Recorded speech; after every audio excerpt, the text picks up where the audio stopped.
had the goal to be a UFC fighter, but to have that goal and to obtain that goal are two completely different feelings. You belong somewhere, and you think that, it's going to feel the same as it always does, but it doesn't. It's an amazing feeling, and I'm super honored and appreciative to be here today.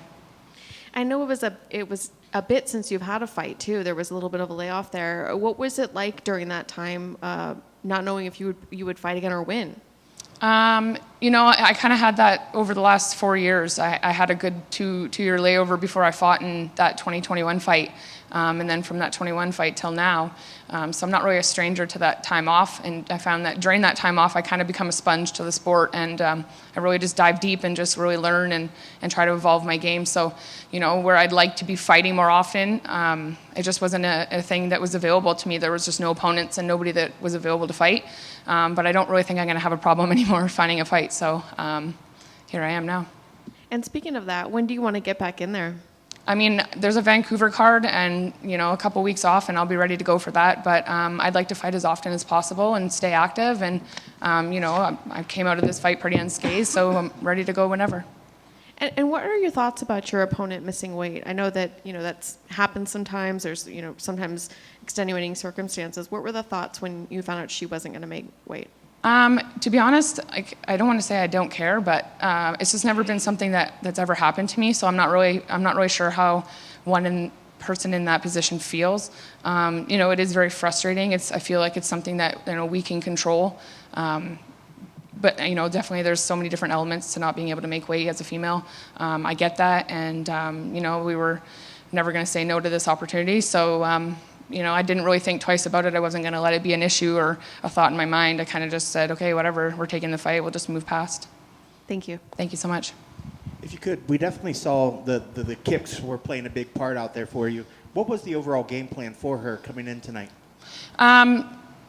We knew that she was going to be a little bit bigger, potentially, and stronger, that she knew that me coming up as a flyweight, fighting at bantamweight, that she might want to push me up and kind of hold me against the cage. So ultimately our game plan was to, keep distance, strike, and circle off the cage and sort of not engage until we felt like we were in a good position to do so.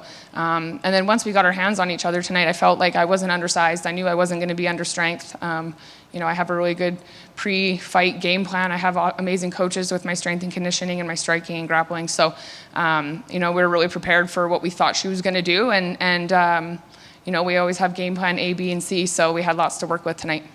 Last question for me. I know it's not T-Mobile Arena, but you are still here in Vegas for your UFC debut.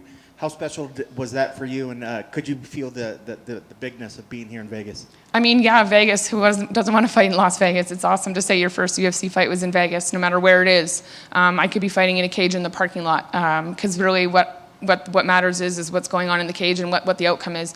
I have a really good team, like I said, surrounded. I have a good bunch of good friends and family that have bought tickets that are here tonight. So to me, that was the whole world. How special was it for your family to be here as well? I mean, I know it's one thing you always believed that you were going to make it here, but to finally get here and then to be able to share that with your friends and family, how special was that tonight? That's kind of a big part of who I am and why I do what I do. A huge part of my motivation is my friends and my family, and the support system that I have. It definitely fuels my fire. Going back to my community and having all the kids that I coach, like through sports, through our gym and off-ice gym programs. They're so inspired, and to me, that's a huge win. And I love to be able to give back a little bit and show the kids in the community, and not just the kids, the mums and dads, that anything's obtainable if you keep working hard.